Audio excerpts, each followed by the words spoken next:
Amigos de mesa de redacción de La Voz de Durango, muy buenos días. Hoy es viernes 16 de enero, ya pasó la primera quincena del año, va volando el tiempo y estamos en un momento en los que llueve mucha información, caen muchos asuntos que hay que tratar, pero hay que tratar con cuidado porque nosotros los ciudadanos no manejamos un cúmulo de información, porque tenemos actividades, porque vamos a la escuela, porque tenemos nuestros trabajos, porque el ama de casa tiene sus obligaciones, etcétera. Por eso he recurrido esta mañana a Leonardo Álvarez Cervantes, mejor conocido como León Álvarez en Twitter. Leo Álvarez, sí, León Álvarez en Twitter, sí. Analista, economista.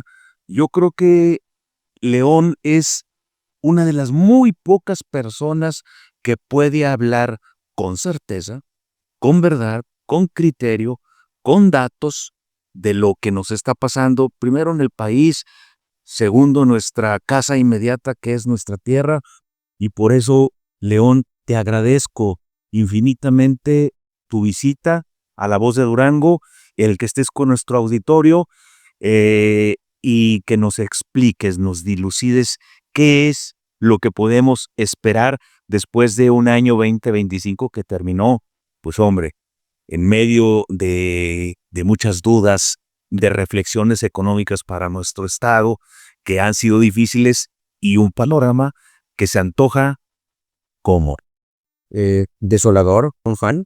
Primero que nada, gracias por la invitación y para mí es un gusto y un placer colaborar. La parte de mi trabajo es como analista y economista, pues es tratar de descifrar lo que hay en el panorama eh, actual y en el futuro. A ver, usted lo acaba de decir, estamos iniciando el año 2026 de una manera intempestiva. Lo que sucedió en Venezuela, vamos apenas a cumplir el año de Trump como presidente en su segundo mandato, la versión 2.0 Trump, que ha sido totalmente lesiva y intrusiva y pues la verdad con una, eh, una capacidad de destruir la economía global brutal, siguiendo una agenda muy particular de los norteamericanos, y que eso le pega a todo el continente, le pega a México y a Durango. con las remesas, me imagino. Claro, las remesas en particular, hay la cacería de migrantes en las ciudades que son santuario. Durango particularmente tiene dos nichos santuario en Estados Unidos, Chicago y Los Ángeles. Y son dos de las ciudades que ha atacado más Donald Trump con el tema del ICE. Así es, y donde hay una gran colonia duranguense de toda la vida. Claro. Y hay unas cifras que a lo mejor a ustedes, amigos en casa, usted que está en su oficina en este momento, no le cuadran. ¿Cómo está empezando Durango este 2026? ¿A qué nos vamos a tener? Ya tenemos el golpe del predial. ¿Quién sabe eso cómo va a acabar? Ahorita llegó Palosa, lo vamos a analizar con León. Pero en la cuestión económica, ¿cómo está el empleo? ¿Cómo están las inversiones? ¿Cómo está el panorama de nuestro estado y la proximidad que tenemos con nuestra ciudad? O sea, es nuestra casa. ¿Cómo la siente una persona como León que tiene cifras, que no hay margen para la especulación más que las cifras que son reales? ¿Cómo sientes ahora? Complicado, Juan. Cerramos un año 2025 también en esta inercia global en donde hay un golpe muy brutal al comercio exterior, pues la economía exportadora del país y de Durango, concretamente en la zona de la laguna, lo ha sentido mucho, y la industria automotriz, que la ciudad de Durango es incipiente. Nosotros llegamos en la industria automotriz a tener solo arneseras, pero estamos vinculados por la industria automotriz en temas de metal mecánica, en temas de plástico, en temas de motores. Entonces, pero eso es muy concentrado en la laguna. Entonces, pero todo nos pega. La industria forestal, la industria minera. A ver, las industrias canadienses no están invirtiendo ahorita porque se está revisando el TEMEC. Y hay otro factor local, regional, que tiene que ver también con el crimen organizado, en la industria forestal, en la industria de la agricultura, en la industria ganadera. Lo vimos como todo el año de 2025 explotó un tema muy grave de aparición ahí de controles de precios, señalamientos de cooptación de los mercados, y eso también le está pegando a las industrias clave de Durango, porque no hay que olvidar que Durango, el perfil económico de un estado como el nuestro, pues es agroindustria. Y realmente dependemos de la industria maderera, forestal, de la cadena productiva, el carne y leche, la exportación de becerro a pie, que está afectada también porque Estados Unidos nos tiene cerrada la frontera, alguna vez por el tema de la fiebre brucelosis, en otra por el boceno barbanador. El hecho es que estamos viviendo presiones para vender nuestros productos y a Durango le peguen esos sectores muy fuertes. Entonces, ¿y cómo cierra el año? Yo comenzaría con que, y tenemos unas gráficas. Y claro, antes que nada, yo decirles que tenemos básicamente 9 años y medio, del 2016 a la fecha, con una situación complicada, de bajo crecimiento económico, de nulo impacto en la infraestructura y obra pública, y obviamente porque principalmente nuestros presupuestos públicos, dado que Durango también es un perfil en donde la mayoría de la base laboral, los profesionistas, los que egresan, muchos tienen que salir fuera para encontrar empleo, y los que se quedan aquí, el 65-70% dependen de trabajos en la burocracia estatal, federal, municipal. Y entonces los presupuestos públicos para Durango en el estado y en el municipio pues impactan mucho en el tema del consumo, en el tema de la proveeduría local, las micro, pequeñas y medianas empresas que son proveedoras del estado. Pues tenemos básicamente 9 años y medio más o menos en una crisis económica en la generación de empleo, pero porque nuestras finanzas públicas están muy limitadas. Y con eso de base quisiera comenzar. Ahorita menciona yo el tema con el que cerramos 2025, concretamente con el empleo, y ahí va a aparecer una gráfica en sus pantallas. Es el dato con el que cerramos, es el dato base para comenzar a hablar del INEGI en 2026, de la Encuesta Nacional de Ocupación y Empleo del INEGI, la famosa ENOE. Es una encuesta que se hace en los hogares, muy profesional. Aquí la fuente es el INEGI, que nos revela. Yo le pongo 3 datos de gran impacto, ¿no? Nuestra población económicamente activa en la entidad, nosotros somos alrededor de 1.800.000 habitantes, pero los que aportamos económicamente, tenemos edad de trabajar de 15 años o más, somos 895.000, pues es la mitad menos, un poquito menos. Pero de esos económicamente activos, aparentemente un dato que suena positivo es 869.000 de esos 895.000 están declarados en la encuesta del INEGI al tercer trimestre de 2025 trabajando. Entonces aparentemente dices de 895.000 que casi 870.000 están trabajando. Perfecto. El problema es que viene la población desocupada con una tasa de desocupación del 3%. Estamos dentro de las primeras 8 comunidades con tasa de desocupación a ese nivel. 26.000 personas desempleadas. O sea, directamente, que se están declarando en este tercer trimestre que se cierra en el mes de septiembre. Estamos hablando de 26.000 personas en desempleo. Luego, hay otro dato que a mí me preocupa más. O sea, si esa es la tasa de desocupación general, hay un 5.3% de población subocupada, que es la gente que tiene un empleo, que reporta estar trabajando, pero que no cumple las horas laborales promedio, o que gana menos del mínimo, o que su contrato no refleja un pago, digamos, formal. Y entonces está subocupada. Estamos hablando que es un 5.3%, son 46.000 personas. Si se fija, ya duplicamos. Estás hablando de casi 70.000 personas ya con problemas de desocupación, ¿no? Estamos ahí hablando que la población subocupada duplica al desempleo, ¿no? Pero viene otra tasa que a mí me preocupa mucho más, siendo mi objetivo en el tema económico. Nosotros nos fijamos mucho como economistas en el impacto de los sectores, la tasa de condiciones críticas de ocupación, la famosa TOCO que maneja el INEGI. La famosa TOCO ya era 34%. La tasa de condiciones críticas de ocupación, para hacer la definición técnica, se la voy a leer para que la gente nos entienda muy bien, es el porcentaje de la población ocupada que se encuentra en condiciones laborales inadecuadas. ¿Qué son esas condiciones? Ya sea por subocupación, es decir, trabajan menos de 35 horas a la semana por motivos de mercado, es decir, las empresas donde están contratados no pueden contratarlos más tiempo, no les pueden ofrecer un contrato formal, no les pagan salarios mínimos, y son gente que a lo mejor hasta tiene 2 o 3 empleos durante la semana. Trabajan más de 35 horas con ingresos hasta de un salario mínimo o menos, ¿no? O más de 48 horas ganando 1 o 2 salarios mínimos como máximo. Es decir, son gente que tiene condiciones críticas de ocupación. Y esto es muy claramente entendible porque nos vamos al dato que a mí me parece todavía más alarmante, que es de toda la población económicamente ocupada, el 52.4%, la mitad, más de la mitad, que llega a 455.356 personas en la informalidad. O sea, las personas que trabajan en condiciones críticas de ocupación están prácticamente en la informalidad laboral y son casi medio millón. De las 869,000 que reportan estar trabajando. O sea, sí reportan trabajo, pero en condiciones precarias y ganando menos de lo que la ley lo marca.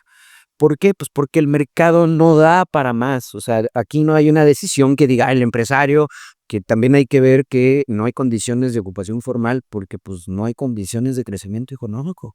Si no hay ventas, si no hay gentes o clientes en los restaurantes, si no hay gente comprando industria mueblera, ya vimos lo que sucedió con la Expo Muebles que se canceló, vimos el cierre de muchos restaurantes, vimos cómo hay locales en renta, negocios del centro histórico que en otras épocas veíamos con mucha afluencia, la misma plaza emblemática en Durango, Paseo Durango, con cierre de negocios clave, pues te refleja que las condiciones no están siendo favorables para el empresario, para el pequeño mediano empresario, y entonces el empleo se ve reflejado. De los 300,000 que entonces tienen un empleo formal, que ganan quizá más de un salario mínimo, que tienen todas las condiciones de progreso, entonces es nomás la burocracia. Está concentrado en la universidad, está concentrado en la Universidad Juárez, en la burocracia, y de ahí que el perfil de un estado como Durango, así como lo digo claramente, que es agroindustrial, y sobre todo perfilado al sector primario, ni siquiera el secundario. O sea, nosotros hemos sido un estado extractivo, no tenemos valor agregado, entonces nuestro sector industrial se queda muy raíz. No somos como León, no somos como Jalisco, no somos como las fronteras que tienen una industria muy altamente con valor agregado. Y nosotros nos centramos en lo primario con algo de industria, pero casi es extractiva. Entonces, pues la mayoría de nuestro empleo está concentrado en la burocracia y depende de los presupuestos públicos. Entonces, dicho lo anterior, si tenemos 9 años padeciendo malos manejos financieros, deuda pública creciente, escasos recursos en obra pública, pues el impacto en la economía es brutal. ¿De dónde dice entonces el gobernador, con todo respeto se lo digo, con todo el respeto se lo digo, que la economía de nuestro estado está sana? Pues que vamos a salir adelante, que va a despertar un gigante. Pues nos va a ir a aplastar, si es tan gigante nos va a aplastar, porque el gigante es una economía maltrecha. Claro, según les viendo los números, lo que están explicando es que estamos en vergüenza. Y si nos vamos a los indicadores, aquí le pediría al staff que ponga una de las gráficas que es la de la tasa de informalidad laboral, para que la pueda ver la gente ahí plasmada. La tasa de informalidad laboral, insisto, al tercer trimestre de 2025 llega al 52.4, ya dijimos que son arriba de 455,000 personas. Fíjense cómo en esta gráfica ustedes pueden ver el primer dato es, si no me recuerdo, es el tercer trimestre de 2022. Ya en el 22, cuando Esteban llega a ser gobernador, la tasa está arriba del 52.6%. Entonces esa es la tasa. Más o menos se reduce al 50.4%, llega al 51.6%. Esto estamos hablando ya es y 23, pero cómo se desploma y cómo vuelve otra vez a incrementarse todo 2025. Estamos a niveles muy altos. ¿Cuál es el problema también de esta tasa? Que también me atrevo a decirlo porque contrastando la información con los que trabajan en gobierno, con el nivel económico, el reflejo de crecimiento económico, el nivel de apertura de los comercios formales. Lo dramático en el caso de Durango es que en promedio de esa 52.4%, esos 450,000 que están en la informalidad, la mitad de esos sectores o de esas actividades están bajo control de estructuras delincuenciales. Son carne de cañón esas actividades para estar usadas por el sector paralelo que domina muchos de estos sectores económicos. ¿A qué me refiero, don Juan? Desde venta de cigarros, desde venta de bebidas alcohólicas, desde permisos para que se pongan en la vía pública negocios de comida, que no pagan renta, que no pagan luz, que además tienen permiso, paradójicamente, de actividades económicas del municipio. Y eso también le está pegando al comercio formal. Durísimo. Entonces, si se fija, entonces el impacto es a todas luces exponencial para aplastar a los que están generando condiciones de economía. Los organismos empresariales privados, una parte de los organismos cúpula, Coparmex en este caso, y otras organizaciones empresariales se quejaron abiertamente por ahí después de la Nochebuena, que no les habían pagado los servicios prestados al gobierno del estado, que no habían diseminado, no la habían abierto a la economía, que no es posible financiar al gobierno con las empresas privadas. No es posible pensar así. Lo hicieron, no le pagaron a nadie y hasta este momento, según entendemos y sabemos, sigue lo sucio, se ha pagado a nadie. En una economía que depende de los presupuestos públicos, pues no se puede ser un buen gobierno de esta forma. Cuando un gobierno está con las características del Estado que ya hemos descrito a grandes rasgos, el uso del presupuesto público es clave. Y la mejor forma que el gobierno con el uso del presupuesto tiene para impactar la economía, pues no es más que el rubro de la inversión, la obra. Yo quiero decir una cosa, León, decirle a nuestro público auditorio, no le echamos al gobierno por deporte, ¿no? No estamos con la idea de estar molestando al CCB o a las personas que manejan el dinero o que tienen que pagar o que manejan la Secretaría de Finanzas o a los municipios o a la presidencia municipal. La verdad es que tanto Sara como Niego como León, yo en lo personal estoy muy angustiado por lo que está pasando en Durango. Yo veo una gran tristeza en mi gente. Yo no sé ustedes en sus casas cómo lo estén viendo, amigos, pero el panorama más claro que lo que estamos conociendo ahorita, pues es de desastre. Es de desastre la economía. Claro, y apenas empieza el año. Claro, y apenas empieza, y la segunda mitad del sexenio de Esteban Villegas. O sea, y hago este paréntesis y coincido con usted, que no es una consigna, ni es una especie de que hay crítica sistemática. No, es una realidad que nos está golpeando a todos y la tenemos enfrente.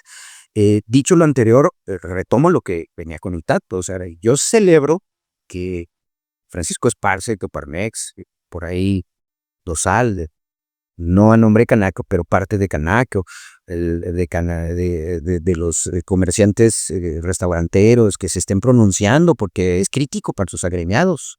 El hecho de que existan proveedurías y que no se vea reflejado en los pagos a tiempo, pues eso es lo que ayudaría. Por eso yo insisto mucho que si estamos en una situación en la que el mercado depende de los presupuestos públicos, la mayor contribución al crecimiento económico del Estado es obra pública.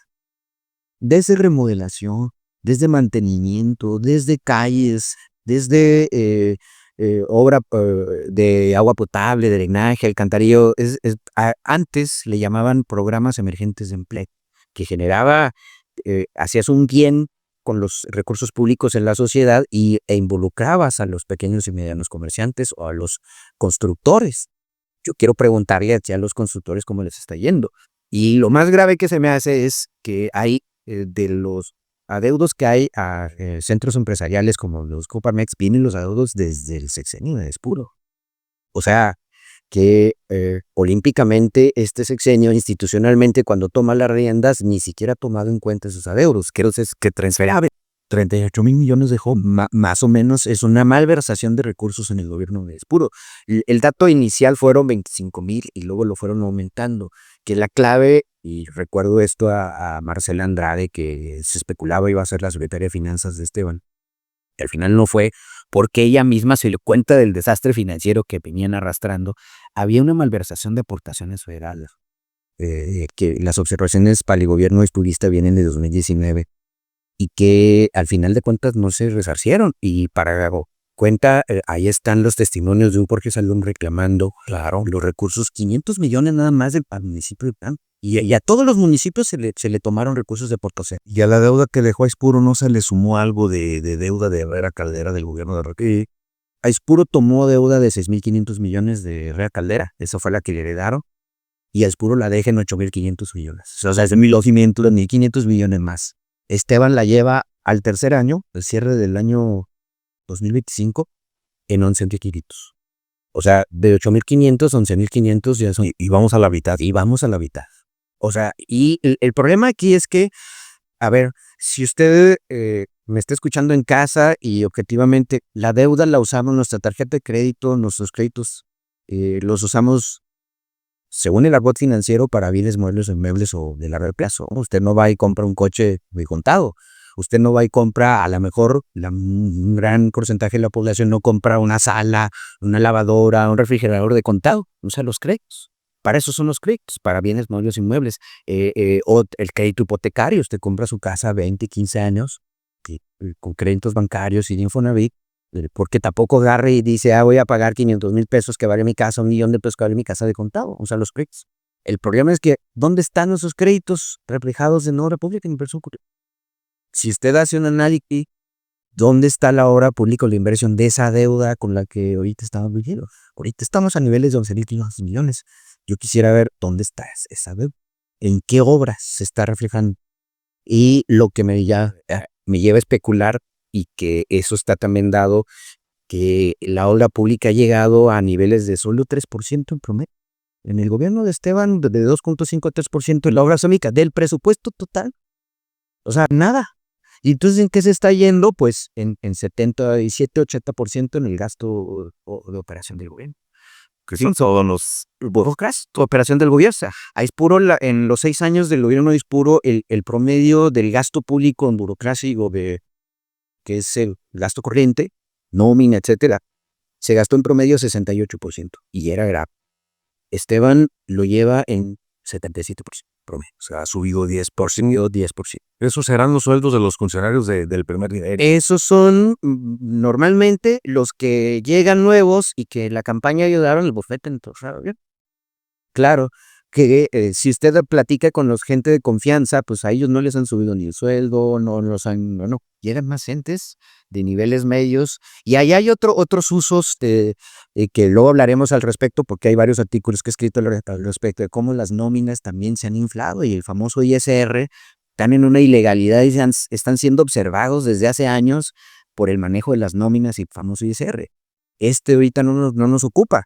Yo quisiera ir al tema, concentrarme de la obra pública, porque ese es el otro dato que quisiera mostrar en la gráfica que sigue. La obra pública, la industria de la construcción, básicamente debería ser con la punta de lanza de los gobiernos como Durango, que a través de la infraestructura de construcción hay el impacto en 47 sectores de la construcción. Estamos hablando desde la compra de materiales, la contratación de albañiles, material de infraestructura, equipamiento. Todo eso impacta en la economía porque comienza a haber consumo. Bueno, pues nosotros tenemos, fíjese nada más, el dato al mes de octubre con el que cerramos 2025 es el último dato publicado el 12 de diciembre. Estamos en una caída anual de menos 40,5% del valor de la producción del sector construcción. O sea, traducido en términos que todo el mundo entienda, las carreteras no venden, los materialistas no venden, los camiones de volteo no caminan, los albañiles y los peones no encuentran trabajo. no se mueve la economía en este sector. Los arquitectos y constructores tienen que vender su maquinaria o prácticamente salir del estado a buscar trabajo en otros lados. Dígame cómo están desde la Cámara de Industria de la Construcción. Si tú fueras gobernador del estado, León, si tú fueras el encargado de dirigir los destinos de 1.800.000 duranguenses que te depositaron su confianza a través del voto popular, ¿qué sentirías ver estas cifras si es que las conoces? Okay. Creo que todo buen gobernador debe de estar al tanto de estos datos. A mí me encantaría afirmar eso, pero dado la propaganda mediática que hay desde el gobierno, negando primero esto y luego diciendo que hay empresas que llegan nuevas, inversiones nuevas, pues me parece que hay un ejercicio ahí.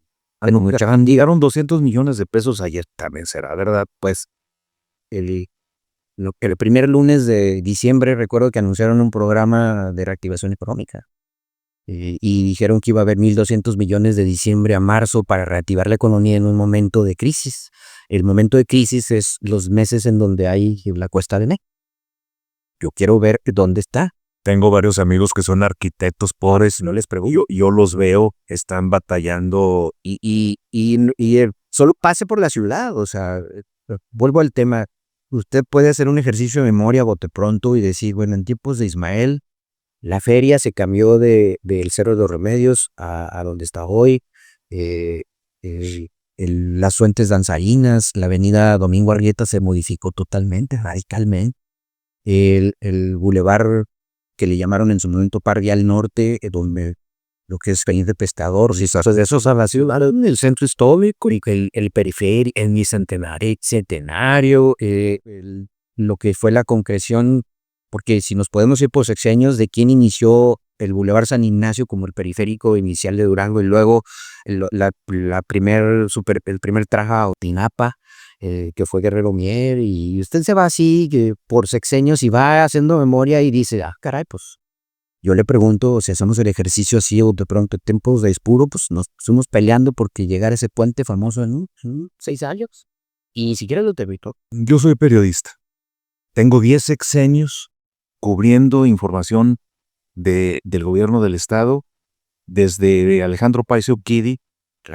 He tomado fotos para este periódico.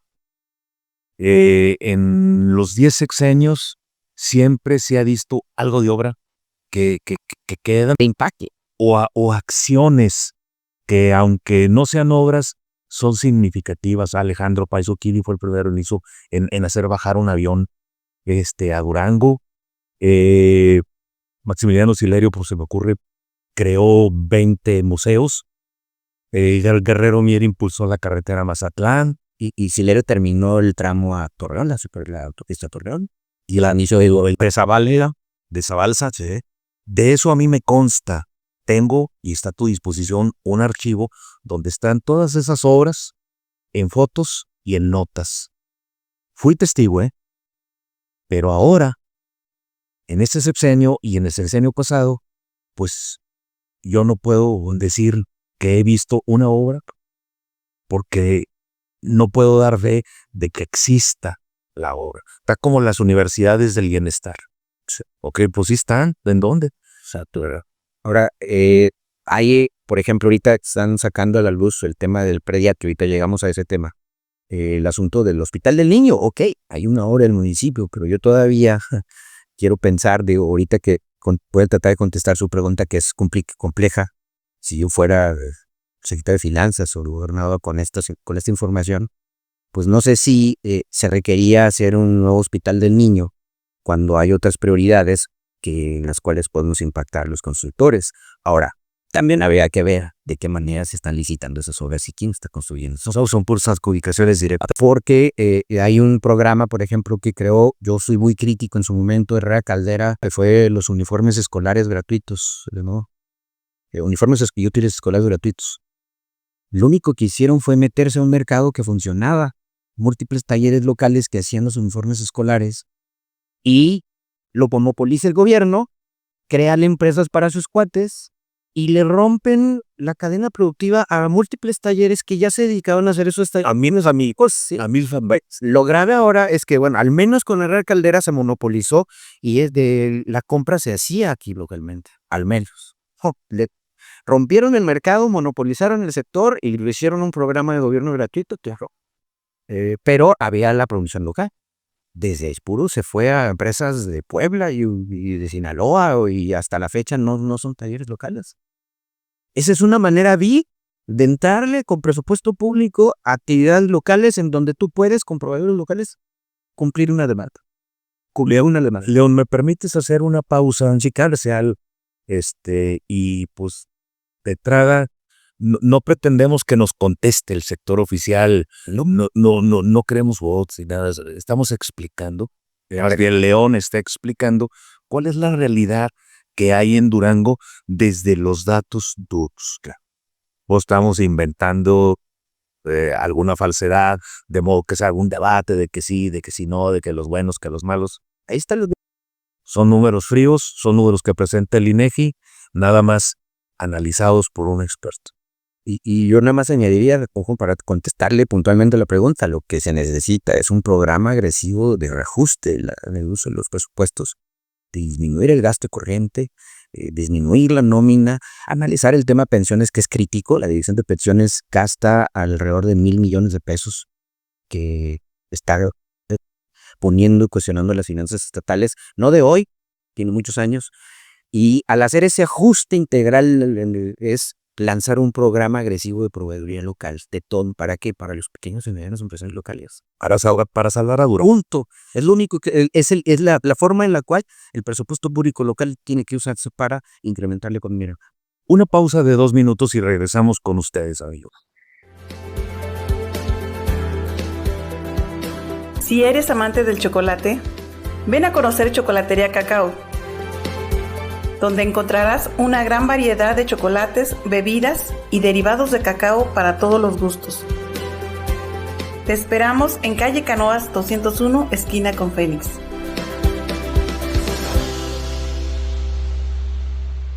Chocolatería Cacao.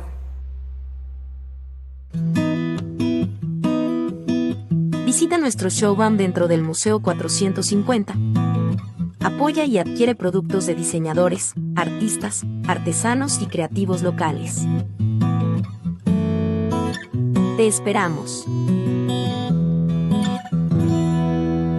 Grupo Creativo Durango.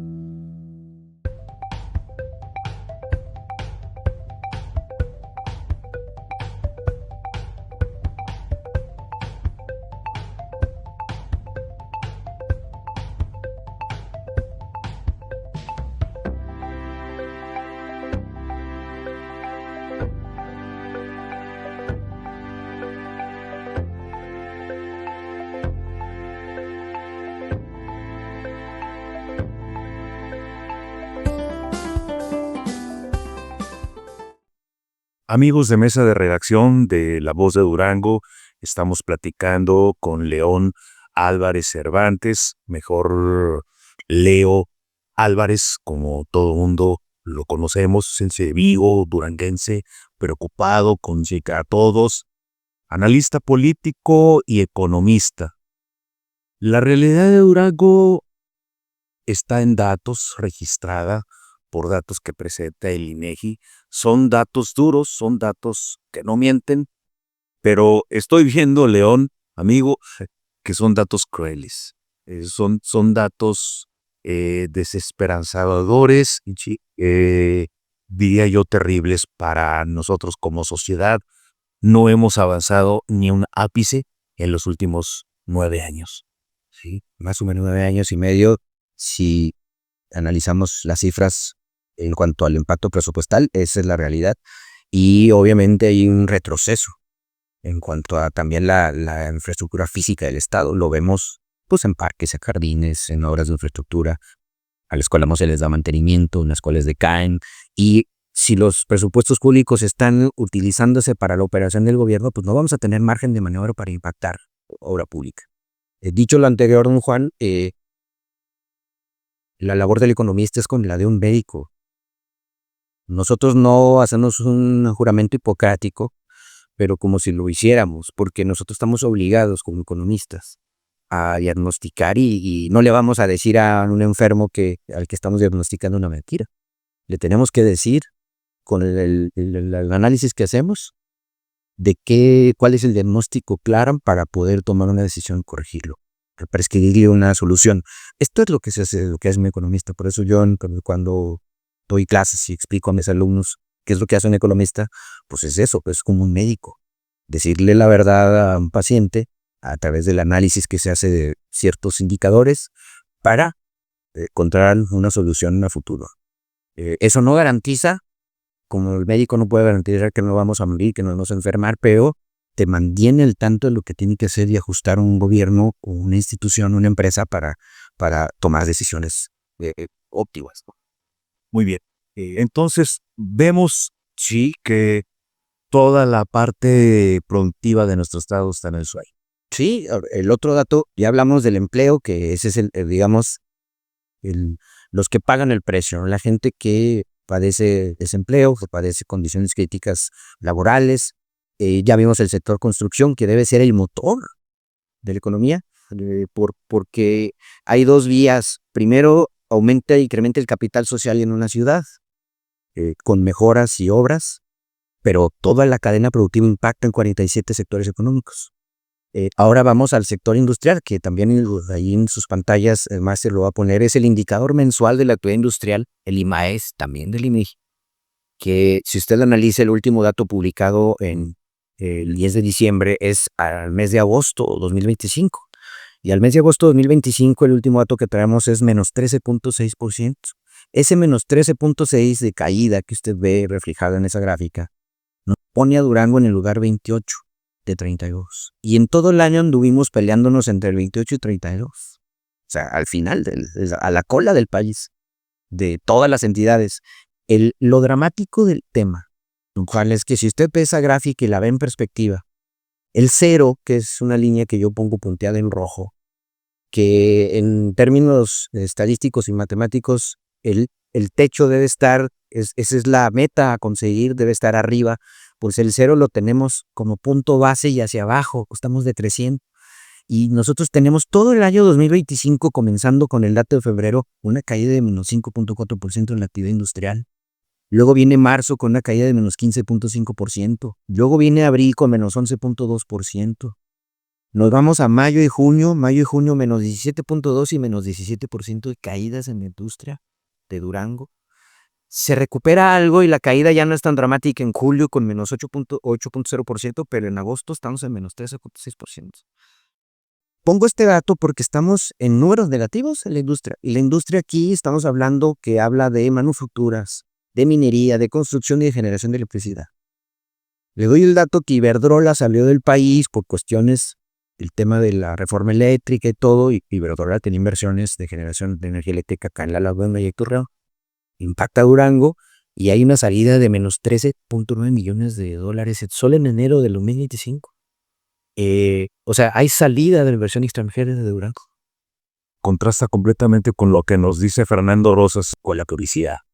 Contrasta completamente con lo que nos dice la Secretaría de Economía del Estado. Totalmente.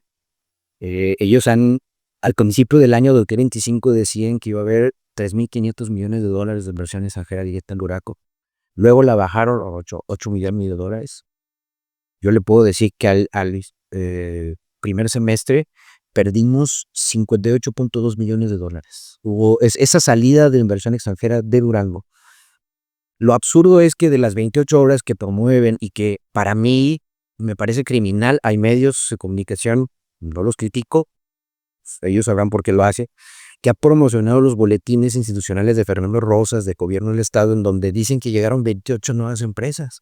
Ahí ponen al aeropuerto que invirtió, o sea, pero el aeropuerto ni siquiera son recursos públicos.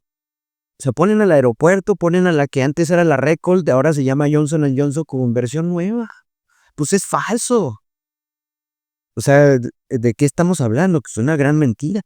Y aquí esta gráfica es lo que, vuelvo a insistir, lo dramático es que usted ve el 0 como la parte superior. O sea, estamos en números negativos en la industria.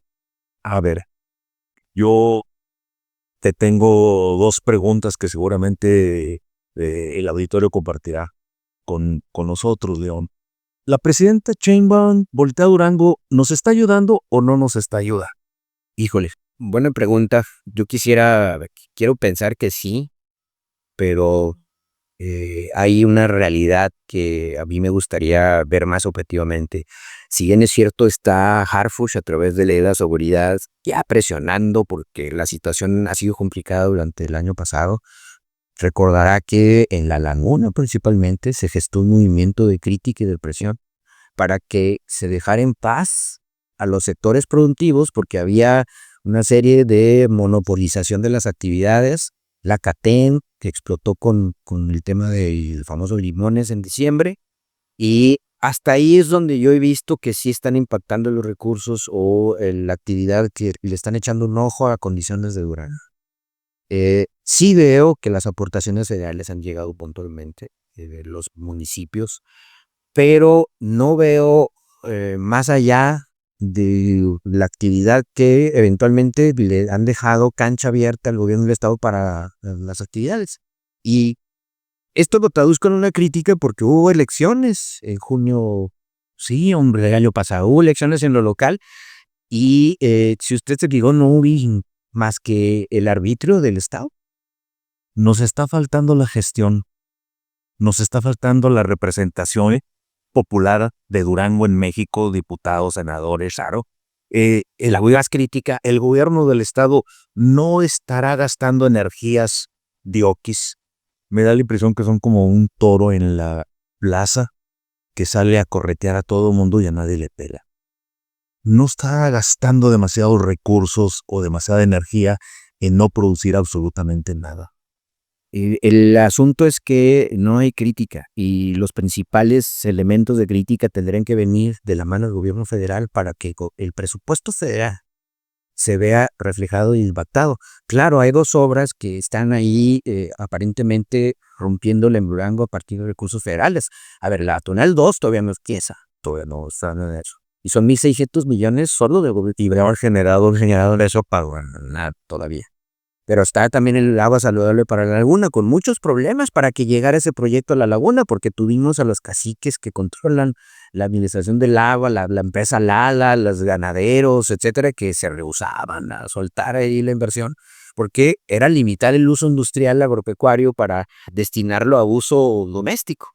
Ahí hubo resistencias incluso hasta políticas. Bueno, se logró, ha impactado, sí, pero todavía eso no se ha reflejado en las pequeñas y medianas empresas. O sea, es un bien que se ha reflejado en las familias, que si bien es cierto el presupuesto federal ha impactado, y ya, si usted va a los municipios, puedo decir que la beca a personas con discapacidad, a madres solteras, a jóvenes, pues es lo que sostiene y ha sostenido en los 2 últimos años y ha paliado la salida de remesas, porque las remesas han faltado por las condiciones que hay en Estados Unidos y han mantenido la supervivencia de muchas familias, pero son sectores, digamos, no productivos. Son sectores que el dinero se va. Es dinero asistencial que sí sirve para el consumo, que los negocios ahí se mueve la economía a lo regular, pero lo que necesitamos es impacto en la industria.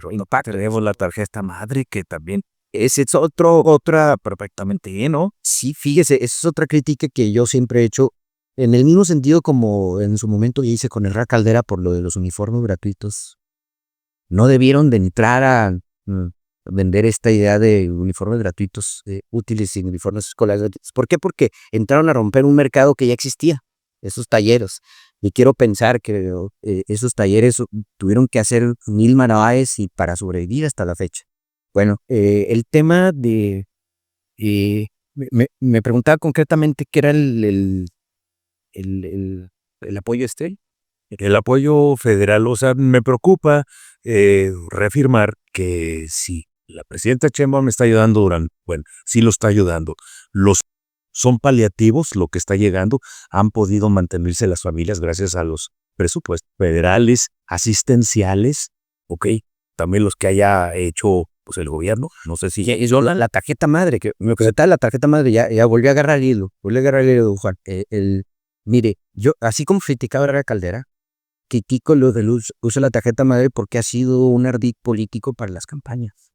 La tarjeta madre no nació en Durán, es la efectiva, la cumplidora, la tarjeta que en su momento en el Estado de México fue señalada de uso electorero porque se les condicionaba en épocas de campaña para decir, aquí está la tarjeta, pero vota por el PRI y te vamos a depositar cuando hayas votado y que el PRI haya ganado. Esa es una estrategia priista 100%. ¿Yo por qué la critico?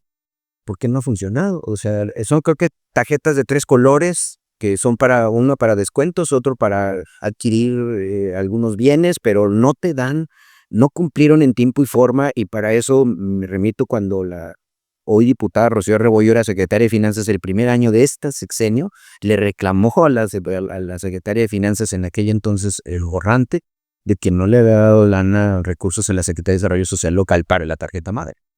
¿Por qué no funciona la tarjeta madre? Pues porque es algo mísero. No le vas a competir, y la crítica que yo hago al gobierno del Estado es que gasta en promedio 60% del presupuesto en asistencialismo. Si el gobierno tiene poquito dinero, son poquito dinero entre comillas, porque estamos hablando de que el año 2025 gastó 45 mil millones de pesos, ese es el presupuesto total del gobierno, el 60% en asistencialismo.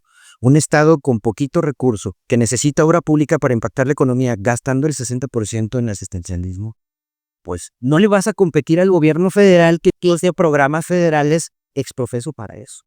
Dispensa la interrupción. Está muy interesante todo lo que estás diciendo. Solamente quisiera que el público de Durango, de La Voz de Durango, entendiera esto. Los 48 mil millones de pesos que van a llegar este año de presupuesto para Durango, el 80% viene etiquetado por la federación, ¿no? Y de hecho son 49 mil millones, directos casi 49 mil prácticamente de la federación. Es el 83% del presupuesto total del Estado, que son 55 y 55. Entonces, ¿cuánto maneja el gobierno del Estado? 55 mil millones, 500 mil. Ese es el presupuesto total, sí. Y solo del Estado son 8 mil millones, sí.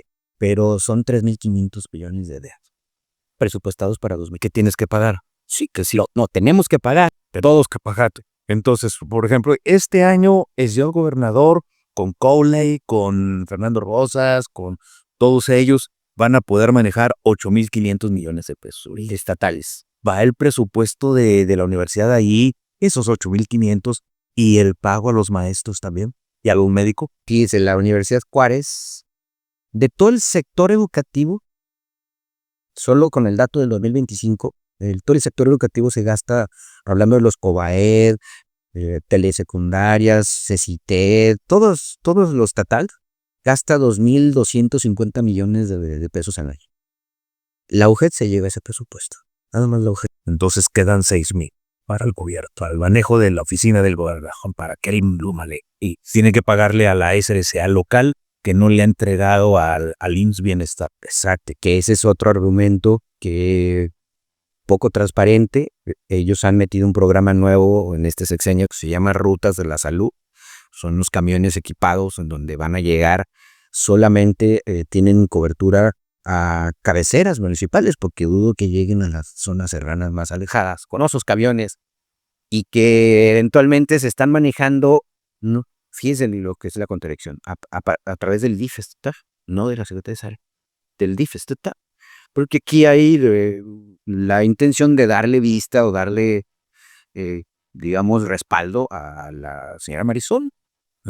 Alguien comentaba hoy en la mañana en una columna política que la quieren lanzar para algo grande en el 28. Bueno, hizo ese chistorete hace una semana, Esteban, en el desayuno con el que abrió con medios de comunicación, en el CCB, primer lunes. Con las avispas net. Claro, ahí marcó las directrices, y desde mi perspectiva, de manera inteligente, usa el discurso político como lo usó justo al final de año, cuando criticó a los 11 diputados de Morena no haberle aprobado la ley de ingresos en el Estado. Habló de lo político, pero no habló de lo mal de la ley de ingresos. No habló de la deuda de la ley de ingresos, y no habló de que sigue habiendo un bajito, son 2.000 millones si acaso, presupuestados para 2026 para obra pública y 3,500 para la deuda. O sea, no puede ser posible que 1,5% es más la deuda que la inversión pública. Y vuelvo a repetir, no hay consigna contra nadie, ¿no? Simple y sencillamente es a mí como director de un periódico, a León como economista, a Diego, a Sara, a Griselda, les preocupa su ciudad, les preocupa su estado, les preocupa la economía, les preocupa su futuro.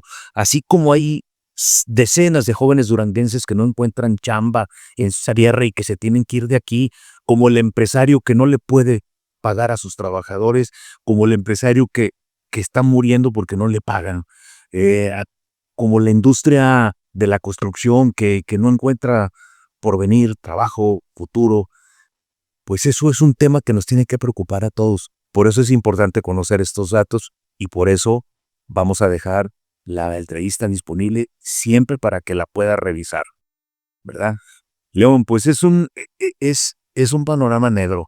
Sí, claro. Yo creo que es un panorama negro lo que nos presentas y pues, ¿qué hacer? O sea, ¿qué puede hacer un gobierno? Ya vamos en 6,000 billones lo que le queda de gobierno, pero faltan los maestros estatales, faltan los médicos, el sector salud. Además, con la consigna esta de que no quiere firmar el IMSS Bienestar, ha sido muy poco transparente al respecto. Él argumenta que empeoraríamos. Si bien es cierto, hay estados que se quejan de que no funciona el IMSS Bienestar, estamos perdiendo alrededor de 10 millones de pesos adicionales para el sector salud, solo porque no quiere abrir a la administración federal, porque ¿qué implica el firmar el IMSS Bienestar? Para explicarle a la ciudadanía, hay dos grandes fondos que en épocas de Salinas se descentralizaron, el Fondo Educativo, el famoso FAEF y el Fondo SACUD. El gobierno federal, en una política de descentralización y democratización que entramos en ese periodo de los 90s, concedillo se concretó que esas bolsas se le dieran a los gobernadores. Íntegras. Les decían, ¿cuánto vas a salud? Ahí te va a competir tú. Sí, eso lo hace casi Silerio, ¿verdad? Maximiliano Silerio. O sea, que además era positivo, porque o sea, al final de cuentas quien se enfrenta a las necesidades en lo local son los municipios, son las entidades, y dejas de tener una política federal centralizada y dices tú, bueno, qué padre. El problema es que eran bolsas abiertas.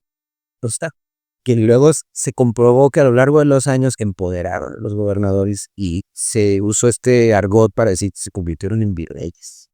Porque son fondos, estamos hablando que la Secretaría de Salud se lleva de los 55,000, bueno, voy a poner el dato 2025, de los 45,000 millones que se gastaron en todo el año pasado, la Secretaría de Salud se lleva el 20%. O sea, es la que se come el presupuesto del Estado. Del 80% que te manda Claudia Sheinbaum al gobierno del Estado, el gobierno del Estado le mete mano a ese dinero. Ahorita ya no, porque a partir de la reforma educativa con Peña Nieto, ese fue el gran choque, los fondos federales, que el de educación, ya se federalizó. El famoso censo del INEGI, que se acusó de ser una reforma laboral, no una reforma educativa, pues ¿qué fue? La federación le exigió un censo, porque si querías que se federalizaran las nóminas y que regresara a control federal la nómina y el recurso federal de educación, pues dime, no con nombre y apellido, cuántos maestros, quiénes son, dónde está la infraestructura, las escuelas, todo, para poder yo asumir ese costo. Es exactamente lo que le están pidiendo para el IMSS Bienestar. Lo que pasa es que en el tiempo de Peña Nieto sí se concretó la reforma educativa y se federalizaron las nóminas. Solo hay un grupo de disidentes, y eso es, no recuerdo si es la sección 2 o la sección 44, que son de la coordinadora.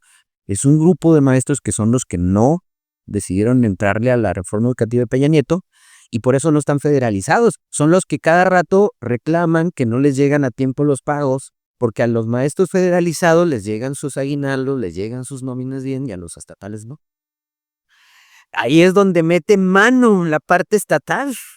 Bueno, ese fondo ya se federalizó. El estatal se lo quitaron con la reforma educativa. Los estados, ¿por qué? Dijeron, oye, los usaban para campañas, para aviadores, etc. Bueno, hay una parte todavía que maneja el Estado y esos son los maestros que tristemente son los que están quejándose de que no les llegó el aguinaldo a tiempo, de que no les llegan los quinquenios, de que no les llegan los bonos, de que tienen laudos, pero son los maestros que no decidieron entrar a la federalización, a la rama educativa. Bueno, con el Fondo Salud está sucediendo exactamente lo mismo, más que no le quiere entrar el gobierno del Estado. ¿Por qué no le quiere entrar? Y desde mi perspectiva crítica es porque tiene que transparentar la gasolina en salud, la infraestructura, el equipamiento, los hospitales. Y recordemos que el gobernador actual fue secretario de salud. Se conoce muy bien el sector. Si del dinero federal necesitas construir una escuela. Yo, gobernador, puedo decirte, León, hazme el favor, construyeme la escuela. Mira, aquí está el dinero, el recurso federal para cumplir con ese compromiso. Yo te la puedo dar a ti. Pero gobierno federal, Sí. el gobierno federal sí la puede dar, pero ya viene etiquetada. Tú no puedes disponer de otros. Ahí es donde entran los planes. Pero lo etiquetado quiere decir la tiene que hacer tal constructora, tal equipo de trabajo, tal arquitecto, etcétera. Bueno, ahí sí, digamos que ahí es parte de la lucha que tenemos que hacer aquí. Lo tiene que hacer Morena, Durango, lo tiene que hacer las delegaciones federales. Volviendo un poco a la pregunta que me hacía don Juan con respecto a qué falta del gobierno federal, pues eso, el estar implicados, el estar señalando que se transparente, porque cuando usted con la ley de coordinación fiscal, el Estado firma esa ley y es, digamos, el mecanismo con el cual esa ley le llega toda la lana al Estado. Y esa lana asume el Estado, el secretario de Finanzas y el gobernador, que es déficit, y la reparte convergiendo. Aquí es por eso que es importantísimo que esos recursos etiquetados, sobre todo de las aportaciones, que ya viene para infraestructura educativa, que ya viene para infraestructura de salud, que ya viene para obras de agua potable, de carreteras, de caminos para los municipios, se respete. Eso fue lo que no respetó Espuro. Y me parece que va también por ese camino buena parte de los municipios del Estado que no se les da porque a través de la ley de ingresos se apropia de sus recursos. Yo no los veo preocupados. Exacto. Y aquí es donde falta esa presión de delegación. No veo ninguna angustia en el sector oficial. No. Los veo felices, cantando, montando a caballo, los veo muy contentos. Claro, tienen que estar felices porque ellos sí tienen sueldos altos y completos y puntuales. ¿Okay? Los empresarios, los que trabajan acá de este lado, son los que andan preocupados, los que andan renegando, los que no completan las quincenas, etcétera. Y pues qué dramático. Yo lo siento muy dramático lo que explicas y continuamos con las gracias. Digo, cómo se está puntualizando pedazos del Estado. Que aquí la gráfica que sigue es la del BIC. Justamente es a lo que me refiero. Por ahí nosotros tenemos prácticamente más de un año, más de 3 trimestres consecutivos. Cuando ya estás en negativo es una recesión económica. Prácticamente desde el tercer trimestre de 2024, si bien es cierto el registro del crecimiento económico es 4.8% es positivo, pero ya viene el decrecimiento. A partir del tercer trimestre de 2024, con ese 4.8 viene ya una caída de PIB. Bueno, pues al cierre del segundo trimestre 2025, es decir, a julio, todavía no tenemos el dato del tercero ni del cuarto trimestre, eso lo vamos a saber en febrero y mayo. El Durango cerró el año con menos 6.3% negativo de PIB. No producimos nada, no colaboramos en nada a la federación, al país. Qué tristeza, pero yo sigo sin aceptar que seamos el Chiapas del Norte. A mí no me gusta ese término. A mí tampoco, pero estamos habitando un páramo, claro, improductivo completamente, ¿ok? Con muy poca convicción política y pues con una ausencia empresarial notoria. Ya no tenemos un Carlos Armas, ya no tenemos un Miguel Rincón, ya no tenemos un Chiveto Rosas, no tenemos un Lalo Furquen. Bueno, no tenemos un Alfonso Fernández de Castro Casas. No tenemos gobernadores como Silerio, como Guerrero Mier, como Ismael, como Hernando del Castillo, como González de la Vega, como Torres Sánchez. no tenemos gentes que se preocupen por el futuro de Durango, por el devenir histórico de nuestra... Hemos estado perdiendo hasta identidad. Total, la durangueñidad se nos está yendo de las manos. Estamos llenos de foráneos que no tienen ninguna identificación con nosotros. Todo se tributa afuera, León. Ese es otro de los... Bueno, a una polémica que surgió hace poco, al inicio de año, ya ve que hay una cadena cafés que acaba de inaugurarse masivamente, así como unas farmacias. Son franquicias. Le pregunto quiénes son los franquiciates, quiénes son los que tienen la franquicia madre. Habrá que preguntarles. Esa es otra manera de intervenir, como irrumpir en una economía ¿qué pasa con el sector que es la competencia de esos locales? Pues así necesita. Aquí es donde el gobierno tiene que entrar a regular. La explicación de Fernando Rosas me pareció lamentable, decir que como son marcas no conocidas, ellos vienen masivamente a abrir negocios para darse a conocer de golpe. O sea, ese es el argumento de Fernando Rosas. No dice el impacto que ha habido en el sector farmacéutico de empresas locales por la apertura masiva de una franquicia a mansalva en los mejores puntos de la ciudad, en las mejores esquinas de valor económico en la ciudad, y a todas luces se ve que no es una competencia llana. Es una entrada masiva favorecidos por el equipo económico en turno. Y vaya usted a saber quiénes son los que tienen los verdaderos intereses de esas empresas o franquicias. Y no hablemos de lo que va a pasar en Estación Central. Que ese es otro anuncio que anunciaron 2 hoteles. O sea, ¿en manos de quién van a caer esos hoteles? A ver si no pasa lo que pasó con el excentro de salud Carlos de la Lar, que lo movieron y esos terrenos se le regalaron a un empresario que a la hora que un reportero de la UAS le preguntó ¿cuánto pagó por esos terrenos? No supo decir cuánto había pagado por esos terrenos. Quiero retomar algo muy importante que habla de estos empresarios de cepa que de una u otra manera le dieron identidad y fueron ese capital social que presionaba y le hacía contrapeso al gobierno, hay que decirlo. Había esa parte negociadora. Me parece que, si bien es cierto, celebro que de Coparmex Francisco Esparza haya salido a reclamar, pues ha salido tarde. O sea, digo, ¿y dónde están los de Canaco, los de Coparmex, los de Canacintra, del sector privado empresarial, los constructores? Es decir, aquí me parece que esta parte ha estado doblando las manos. Pues no ha habido una queja sistemática en defensa de la durangueñidad, en defensa de los presupuestos públicos para los empresarios de Durango. Cosa que no sucede en otras entidades. Usted vaya a la Canaco de Jalisco, a ver si se dejan, son muy reactivos. O vaya a Monterrey, la de Coahuila. Antes de que entre un Oxxo, hay un análisis de decir, me estás impactando en este sector el comercio local. Vaya a Chihuahua, lo mismo. Hay debate, hay crítica. Porque pues es fuerte el sector empresarial. Entiendo esta parte que, bueno, pues como dependen ciertos contratos o que hay proveeduría, pero que si no les pagan, si no los tratan bien, si no les llaman, no los atienden, pues aquí es donde falta esta otra parte. Si ahorita critico a Morena y a las delegaciones, al partido que en teoría debe ser la oposición sistemática para hacer que los recursos se cumplan, pues falta la sociedad civil y faltan los empresarios. Y vamos a hacer una pausa comercial. Diego, por favor, y continuamos para finalizar la entrevista. Perfecto.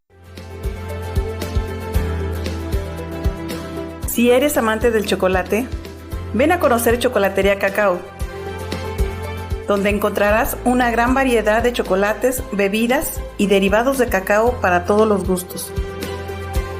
Te esperamos en calle Canoas 201, esquina con Félix.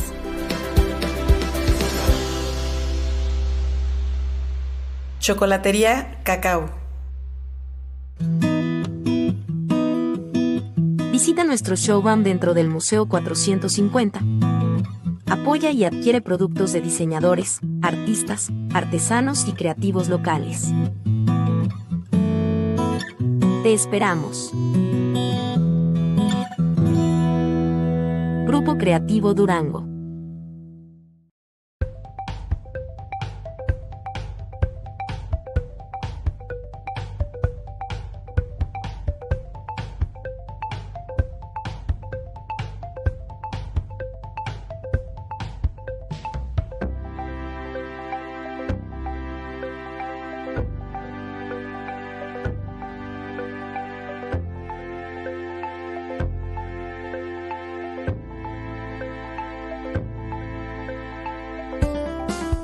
seguimos platicando con el economista y analista político León Álvarez Cervantes, quien dilucida para todos nosotros el estado actual de nuestra economía, el rumbo que está tomando nuestro estado de Durango y el país, obviamente, y lo que habría que hacer para recomponer en algo la situación que ya se ve caótica de la economía de nuestra entidad. León, amigo, gracias por estar en La Voz de Durango. Ahora viene la carga impositiva para hacer obra y que para hacer desarrollo, el impuesto predial de Durango, que ya todo el mundo está dividido, está todo el mundo enojado, furioso. Hay una parte que lo defiende, que es la parte oficial, desde luego, y la parte pueblo, ciudadano, que somos nosotros, que realmente no hemos visto con buenos ojos la aplicación de este impuesto. Y hay toda una mare magnum de problemas. Claro, ¿cómo lo sientes? Complicado, en el mismo sentido que el inicio del tema económico, don Juan, por eso precisamente quise iniciar cómo cerramos 2025. Ya vimos en términos de industria, en términos de construcción, en términos de crecimiento económico y de empleo. Si estamos en una situación precaria, en donde hay déficit, no solamente en el sector público, sino en el déficit de las economías familiares, pues entonces el hecho de que el Estado te avise con complicidad de las aprobaciones, hay que decirlo claramente, la clase política, cabildo, diputados, aprobaron leyes de ingresos que son recaudativas en estas condiciones económicas, pues es una gran contradicción, que es un golpe para la economía familiar de las familias, para los empresarios, porque estamos hablando que si estamos diciendo que hay 52.4% en la informalidad, pues entonces, ¿cómo el empresario va a recibir que el formal, además de que tiene que ir a pagar refrendos, plaqueo, predial, luz, agua, renta, aumentos a los salarios, le tienes que aumentar a los salarios? O sea, ¿cómo te reciben? Pues es un golpe. Y que usted lo dice claramente, que ellos se escudan en que hay obra pública anunciada, que sí, llevamos ya, este es el inicio del 4º año de gobierno en el caso del Estado, con puros anuncios, porque tampoco se concretó ninguna obra, porque ya es como el Pedro y el Lobo, ¿no? Tanto han anunciado que no llega nada y ya no le crees. Yo quisiera justificar que exista realmente obra pública para que se den esos incrementos. En el caso del municipio, pues obviamente ahí que ustedes ven en pantalla un resumen de la ficha técnica de la ley de ingresos del municipio que tanta polémica ha causado. Claro, sectores medios altos y altos, pues porque les estás cargando la mano impositiva. Y lo primero que yo quiero poner sobre la mesa es el endeudamiento autorizado de hasta 230 millones de pesos. Nada más pueden pedir eso. Bueno, hasta el momento. O sea, porque durante el año en banca comercial pueden estar pidiendo créditos revolventes, no sé, a lo mejor piden un crédito de enero y febrero de 100 millones y lo pagan en marzo con los primeros recursos federales que lleguen. Son créditos revolventes, que eso no necesitan el permiso del Cabildo del Congreso, pero la magnitud de este margen que le dan, 230 millones, pues yo lo primero que preguntaría es, al cierre de septiembre de 2025 el municipio tiene ya una deuda de 113 millones, comprobada en Hacienda, y le suma usted 230 millones, entonces quiere decir que para el año 2026 el municipio se va a endeudar en un monto total de 340 millones, poquito más. Para eso quieren el impuesto. Entonces, me parece que sí, entonces están pidiendo la deuda, porque la magnitud de lo que están pidiendo ese incremento, y sobre todo lesivo, y hay que ser claros también, lesivo para clases medias altas, porque ¿quién paga predial? Las viviendas de mayor valor agregado, de mayor plusvalía, ergo, luego, entonces... Pero también es la gente cumplida. Claro, La gente que cada año paga. claro, que eso sí que es, que religiosamente si usted va a las oficinas de recaudación, casi siempre usted ve a las personas de la tercera edad, a los adultos mayores aprovechando los descuentos, pero es que la gente más responsable que dice, bueno, guarda dinero de sus, incluso aguinaldo, de lo que tiene ahorrado para luego el año entrar y pagar, ¿verdad? Claro. Eso es religiosamente, sí, pero es muy injusto. Este tema de la equidad y la justicia me parece que no se justifica a la hora de ver. Yo quiero que también hacia ojo de buen cubero, nosotros digamos, bueno, nuestros pavimentos están de calidad, nuestras plazas públicas están decentes, nuestros paseos turísticos están bien con buen mantenimiento, parques, camellones. Cuando escribimos las columnas y hicimos los programas sobre la información del impuesto predial, no pensábamos que iba a haber tanto enojo popular. El día que convocaron a la reunión del Cabildo, que finalmente no se dio por X o por Z, por lo que haya sido, La Voz de Durango entrevistó a gentes representativas del comercio, de la clase media, de las empresas, profesionistas, y estaban verdaderamente encendidos, claro, verdaderamente enojados. Yo creo que un buen político no debe ir contra el pueblo en ese sentido. No, y lo peor de todo, don Juan, aquí es, otra vez, la clase política en total, si se fija, para que la ley de ingresos del municipio fuera aprobada, se debió de haber discutido en septiembre y octubre, y luego pasa al Congreso, y luego los diputados. Entonces, lo que están reflejando aquí es que no la leyeron. Y obviamente cuando ya sale publicada, pues te enteras, la ciudadanía va a parar y dices, caray, de pronto mi predial de pagar una cifra del año pasado se me incrementa tanto, pues ¿de qué se trata? Y es cuando empiezan los problemas. Esta discusión, no, si tuviéramos una verdadera oposición en el Cabildo, en el Congreso, se debió de dar ahí en esos meses, septiembre, octubre, noviembre. Pues sí, pero no embargo, se supone que los regidores los votamos, ¿no? Los diputados los votamos y nos deben esa responsabilidad.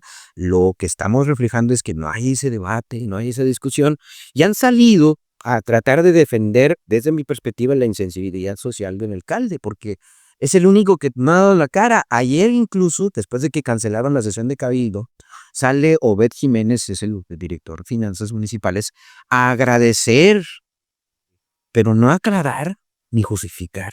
¿Por qué se aumentó? No, pero también él dice que hay 40,000 gentes que han pagado. Ahora, ¿cómo 40,000 pesos? ¿Cuál clientes han pagado sus cuentas del impuesto predial? Sinceramente no. Habrá que ver. Yo también lo dudo, porque pues esa es la postura gubernamental, pero si se fijan no hay ninguna explicación que justifique ese incremento, cuando debe ser el alcalde y el director de finanzas a dar la cara y explicar, ¿no? ¿Por qué la naturaleza? Ellos han dicho nada más que pues, si usted necesita, pero digo, también la respuesta de Aarón González, para todo el respeto que merece, de comunicación social, siguiendo una línea que a mí no me gusta, sale inmediatamente que reviente esto justo hace 8 días, el viernes, público en las redes. El sábado inmediatamente sale a decir que si no quiere pagar, pues no va a recibir buen servicio. Con una pose así de perdonavidas, dices tú, bueno, si esos son los que están trabajando para ayudarle al alcalde, pues no quiere saber que no son sus amigos. Era un reporterazo en La Voz de Durango, Aarón González, con todo el respeto que merece, pero y cómo se le fue yendo ese gol. Definitivamente, algún ángel malvado por ahí apareció detrás de él, o algún diablillo, y le aconsejó, Delero, aviéntales la caballería. Porque normalmente no reacciona así, hombre. Ahí lo que está notando es una falta de sensibilidad y insisto, el primero que tiene que estar dando la cara es el alcalde, porque él es el que está proponiendo una ley. Acuérdense que es el municipio con su equipo de trabajo los que proponen una ley al Cabildo. Los del Cabildo refutársela, aprobársela, criticarla, pero luego entonces no hay esa discusión. Esto me lleva al análisis de que no vieron. No la veían, no la reconocieron. Y entonces ahí donde yo pongo este recuadro, lo primero como economista, como analista económico, lo primero que me dicen ese crítico son los 230 millones que ya le aprobaron de dar. Para mí no se justifican. Y es lo que va a cargar las finanzas públicas para el ciudadano, ¿no? Porque si ya están pidiendo un incremento de la recaudación, que estiman recaudar arriba de 640 y tanto, bueno, pero ¿para qué quieren 230 pues? Entonces ya son 600 más 230, ya que esos son 900 millones. Pues hay que precisar que los van a usar los 230 millones y con el impuesto predial van a pagar esa deuda, ¿ok?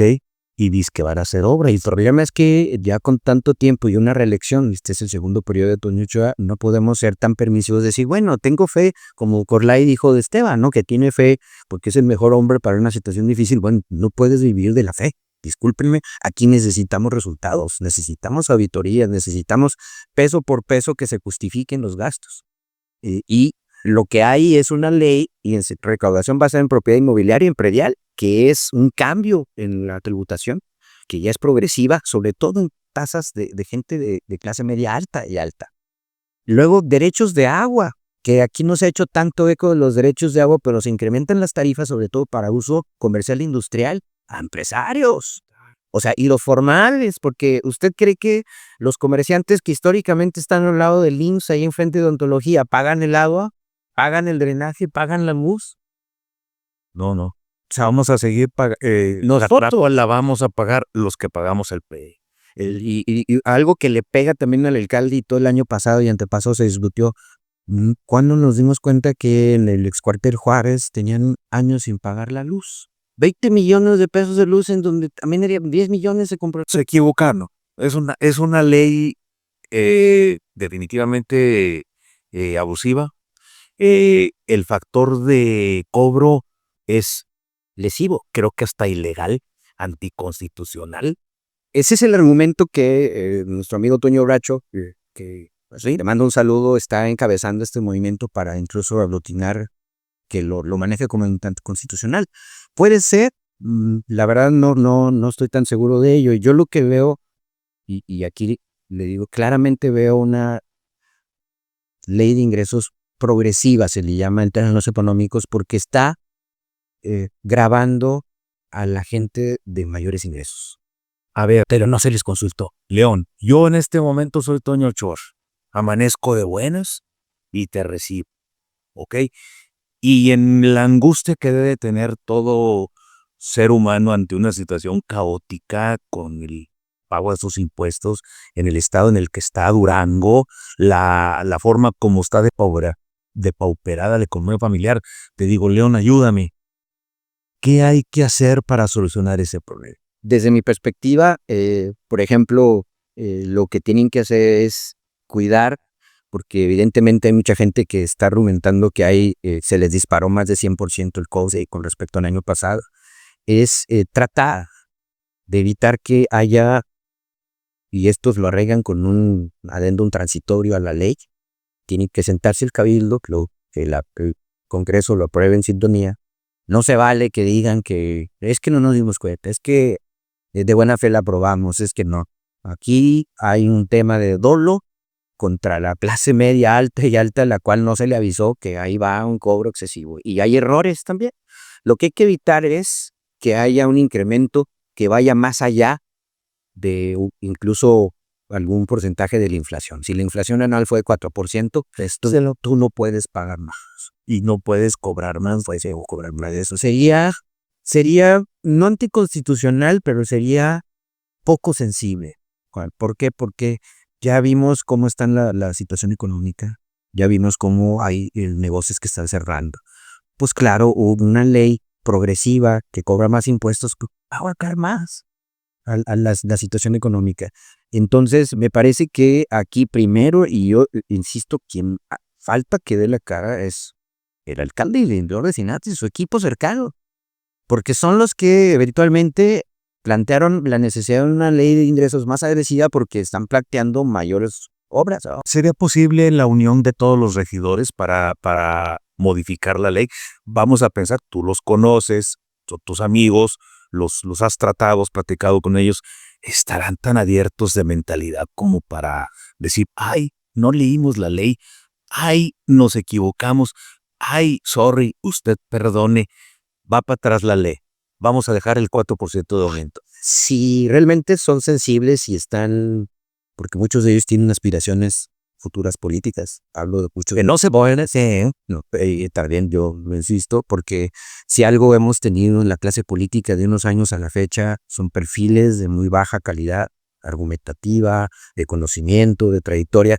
Ahorita que hablaba usted de ciertos personajes con ciertos liderazgos creíbles que venían arrastrando liderazgos reales, serios desde la prepa, la universidad, como profesionistas. Bueno, yo veo una clase política de bajo nivel y mucho menos, ¿no? Son gente que está ahí por el apellido, gente que está ahí porque cargó maletas, gente que está ahí porque movió pancartas en la calle, pero no merece ni tiene la formación ni el criterio para saber ni siquiera lo que firma. La caballada está black. Entonces, si son sensibles, digo, porque aquí es otra crítica que salió, se le fueron a la yugular a un Ariel Maya, a un Jorge Herrera, que también pecaron de novato, salieron a declarar en defensa de algo indefendible. O sea, ¿cómo defiendes un aumento de impuestos, no? El primero. Y segundo, pues salieron políticamente a cerrar filas para defender a su bancada, PRIPA, la coalición que tiene. Pero si son sensibles, deben de recular y aceptar los errores, se vale, y es de sabios rectificar.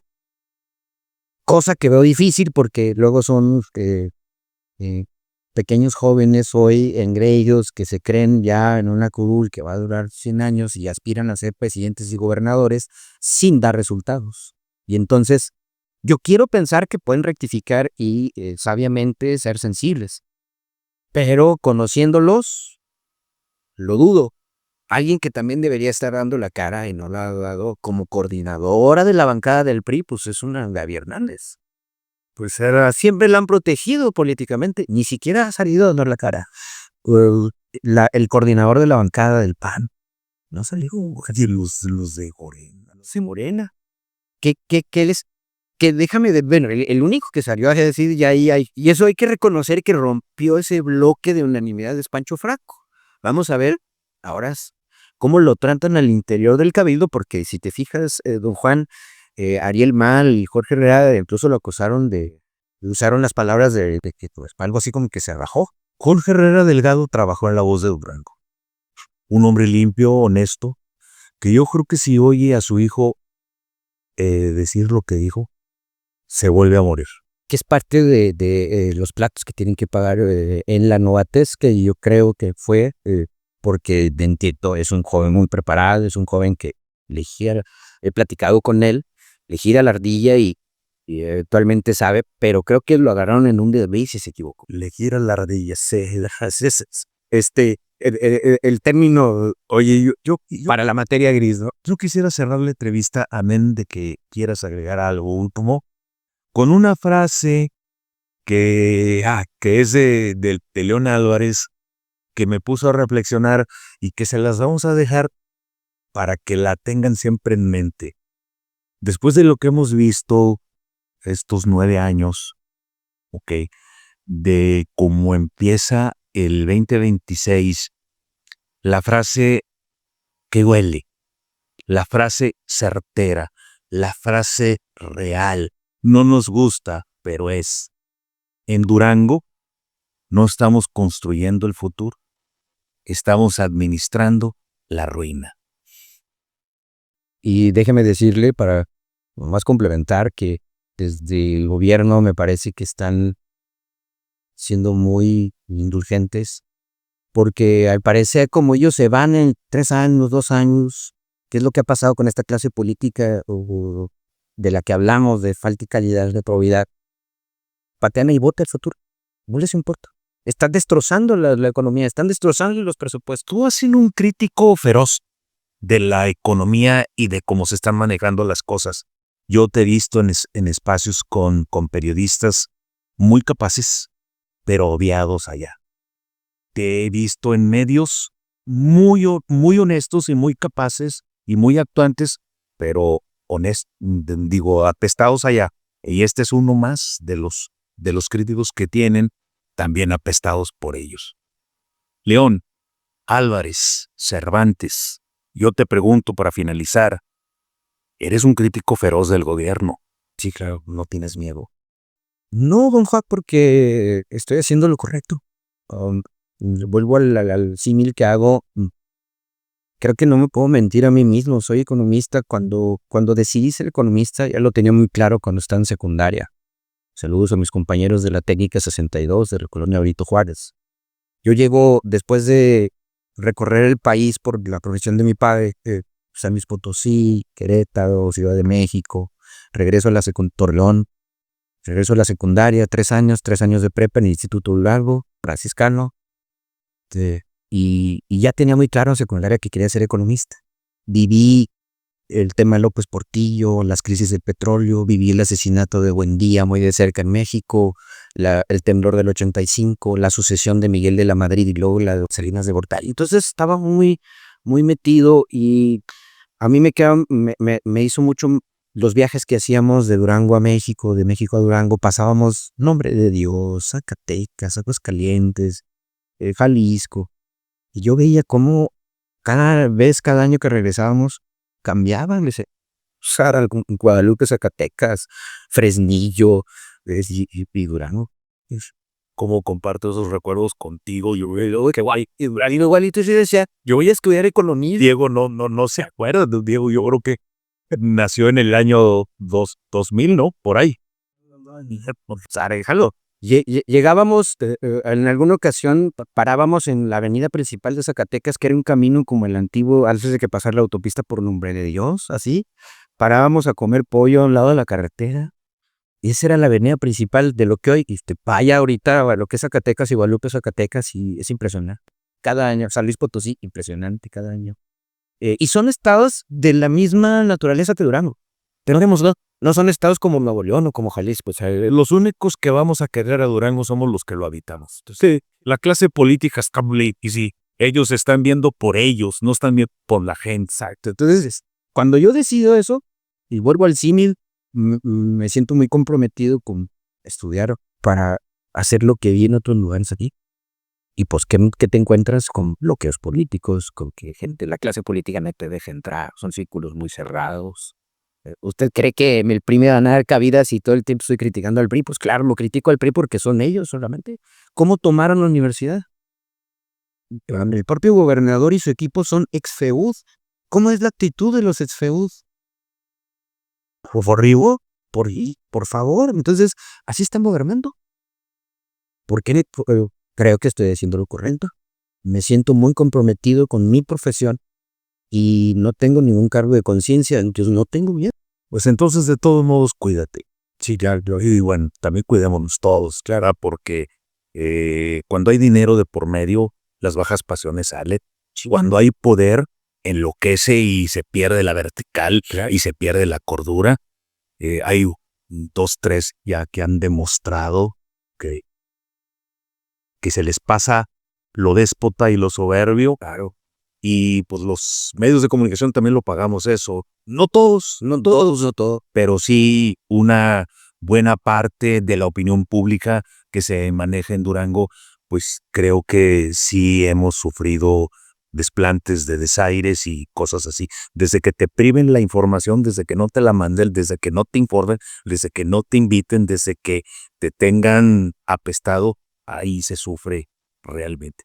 Amigo, pues espero que no sea la única vez. No, yo sé que estás bien ocupado. No, tarea era algo complejo traerte, pero esta es tu casa, La Voz de Durango tiene las puertas abiertas para ti y yo quisiera pues que hubiera más de este material porque estoy bien seguro, estoy muy, muy, muy seguro que a la gente, a nuestro público lector le va a encantar esta entrevista.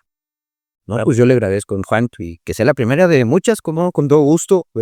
Mi función es esa, analizar y no soy, no lo sé todo, pero los números ahí nos dan pauta para sacar algunas conclusiones y recomendar algunas cosas. Menos mal que existe un León Álvarez que nos puede despejar dudas y incertidumbres y a lo mejor pues también enseñarnos cuáles pueden ser las alternativas. Ojalá te invitaran a hablar de esos temas ahí donde se toman las decisiones, porque yo creo que es urgente.